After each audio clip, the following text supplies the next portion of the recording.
¿Qué tal, chicos? Muy buen día. Vamos a trabajar con lo que es el video número 2 de estequiometría. Vamos a ver algunos conceptos nuevos como lo que es el mol y algunos ejercicios que trabajaremos sobre ello. Para esto necesito que retomen algunos conocimientos previos como lo que es masa atómica. Comenzamos. Masa atómica. La masa atómica se forma con la suma de los protones y los neutrones. Estos dos son las partículas subatómicas que se encuentran en el núcleo de todos los átomos. Los números de protones los conocemos, ya que en nuestra tabla periódica lo vamos a encontrar como número atómico. El número que no se indica es el número o cantidad de neutrones. Este número de neutrones varía de acuerdo al número o el tipo de isótopo del cual estemos refiriendo. Algo que debemos de entender es que todos los átomos o todos los elementos van a tener varios tipos de isótopos. Cada uno de ellos va a variar y ellos van a tener características muy similares como sus propiedades físicas. Y otra cosa en la que van a variar es en la cantidad de neutrones. Por lo tanto, para obtener la masa atómica, entendamos que es la suma de los protones con los neutrones.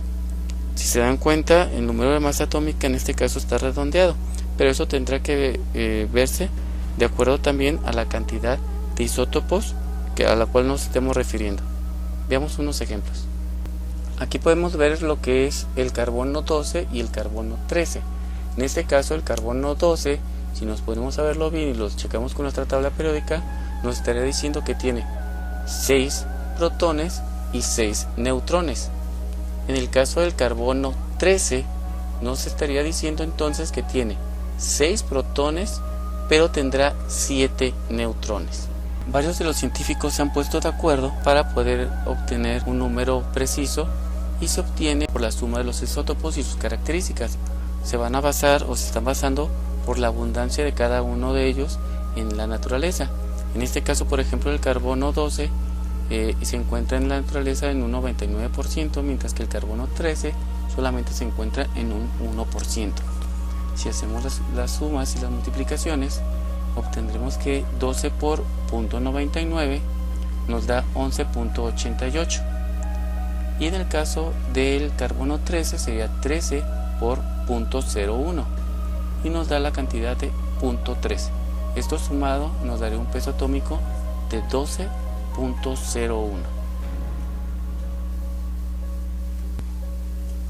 Vamos a trabajar lo que es la masa atómica. En este caso vamos a ver lo que es la unidad de la masa atómica. O sea, la UMA es la 12ª parte de la masa de un átomo de carbono 12. Se le asigna esta unidad porque el carbono 12 es muy abundante y aparte es un elemento muy estable, por lo que a él se le asigna o designa una masa atómica de 12 UMAs. De ahí se saca la base para todos los demás elementos y es por eso que tenemos un hidrógeno de un UMA, 16 UMAs para el oxígeno, 12 UMAs para el carbono y 14 UMAs para el nitrógeno. Otros conceptos que debemos manejar: recordemos que el átomo es la partícula más pequeña de un elemento. En este caso es la mínima expresión de materia que encontramos de un elemento. En el caso de una molécula, es la unión de dos o más átomos. Lo usamos para definir la mínima cantidad de un compuesto. Entonces, si entendemos lo que es la masa atómica, también podemos conocer lo que es la masa de un compuesto.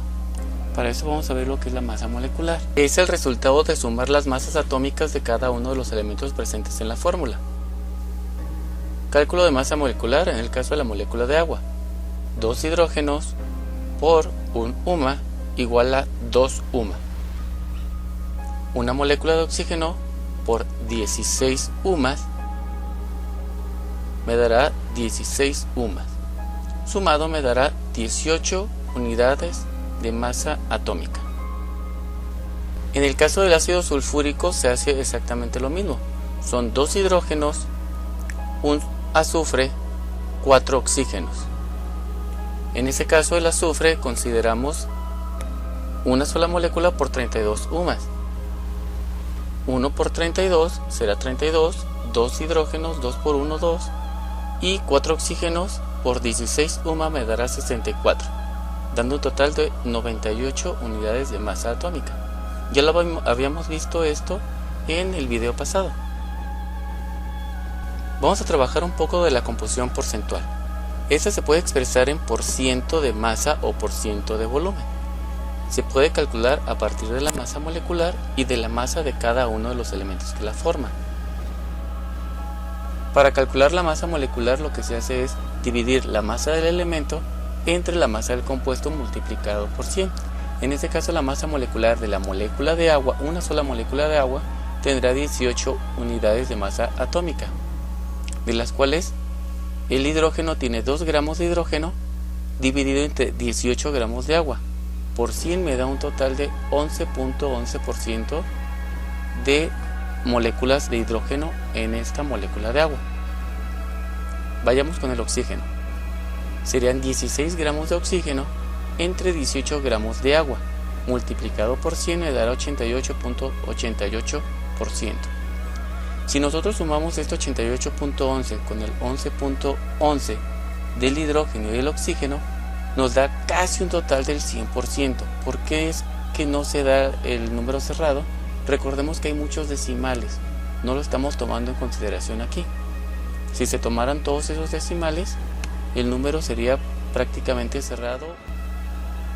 Vamos a hablar ahora sobre el concepto de mol. El mol es la cantidad de sustancia que contiene 6.022 por 10 a la 23 partículas y se puede expresar en iones, átomos o moléculas, ya sea de un elemento o de un compuesto. Si quisiéramos manejarlo de una forma más familiar, imaginemos que estamos hablando de una docena de huevos.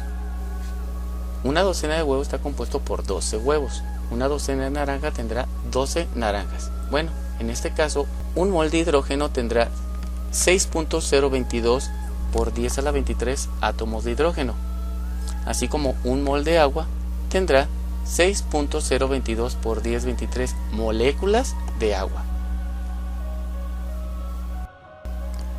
¿Y por qué 6.022 por 10 a la 23? A este número se le conoce como número de Avogadro y nos dice que hay 602.000 trillones de unidades. Cuando los científicos trataron de agrupar o de reunir a estas moléculas o estos átomos, trataron de crear lo que era una unidad de medida. En este caso crearon lo que fue el mol. Entonces entendamos lo siguiente: si yo agarrara al carbono 12 y fuera colocando átomo por átomo en una balanza y llegara a la última unidad de esos 602.000 trillones de unidades, me daría un total de 12 gramos la balanza, que sería su masa atómica. Lo mismo pasaría con todos los demás elementos o moléculas o átomos si colocáramos esas 602.000 trillones de unidades. Al momento de llegar a esa última unidad, nos daría el total de la masa atómica de cada uno de esos elementos. En un elemento, esta cantidad de partículas tiene una masa que equivale a la masa atómica expresada en gramos. Veamos estos ejemplos. El número de átomos es 6.022 por 10 a la 23, tanto en el carbono, en el magnesio y en el plomo. Lo que está variando es la masa atómica o el UMA, que en este caso el carbono es de 12 UMA, que se puede expresar también en gramos en 12, lo que nos daría un mol de carbono, un mol de magnesio, un mol de plomo.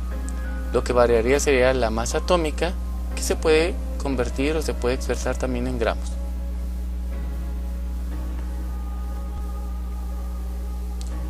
Asimismo, la masa molecular expresada en gramos equivaldría a un mol y a 6.022 por 10 a la 23 moléculas.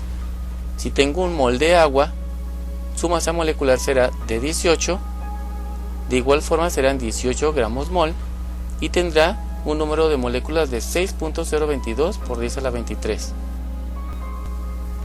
El número 6.022 por 10 a la 23 se le conoce como número de Avogadro, ya lo habíamos comentado anteriormente, y es en honor al químico italiano Amedeo Avogadro, que vivió en alrededor de 1776 a 1856, pero él no fue el que determinó este tipo de número o este tipo de características.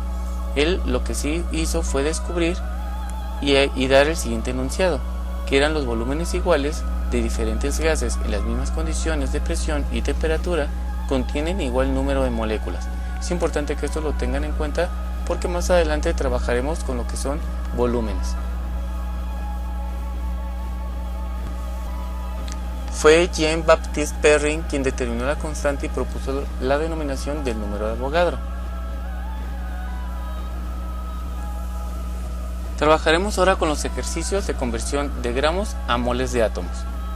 ¿Cuántos moles de átomos hay en 2.3 gramos de sodio?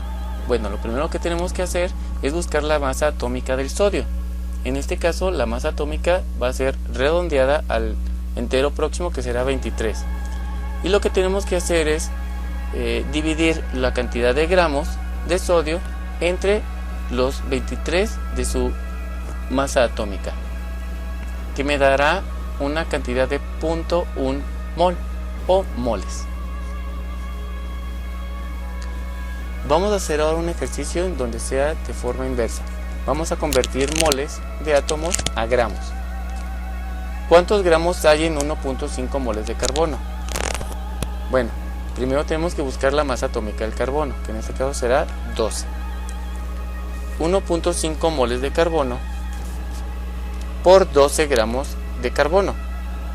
Obtendremos 18 gramos de carbono. Si se dan cuenta, ahora lo que hice fue multiplicar en vez de dividir, a diferencia del ejercicio anterior. Vamos a trabajar ahora con lo que son moléculas. Vamos a trabajar con lo que son la conversión de gramos a moles de moléculas. ¿Cuántos moles de moléculas hay en 35 gramos de sulfato de sodio? Lo primero que tenemos que hacer es recordar o reconocer lo que es la masa molecular. En este caso hay que volver a retomar lo que es en el ejercicio que vimos al principio del video, donde se tiene que hacer una suma de cada uno de los elementos que se encuentran dentro de esta molécula de sulfato de sodio.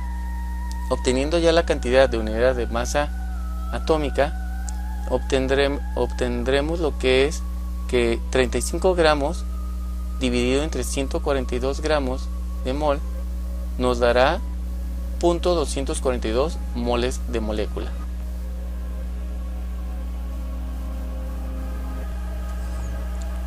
Ahora realizaremos el ejercicio inverso. Vamos a convertir moles de moléculas a gramos. ¿Cuántos gramos hay en 1.5 moles de ácido clorhídrico? Nuevamente veremos lo que es la masa molecular de esta molécula, que sería 36 UMA, y multiplicaremos 1.5, que son los moles del ácido clorhídrico, por 36 gramos, que me dará 54 gramos de ácido clorhídrico.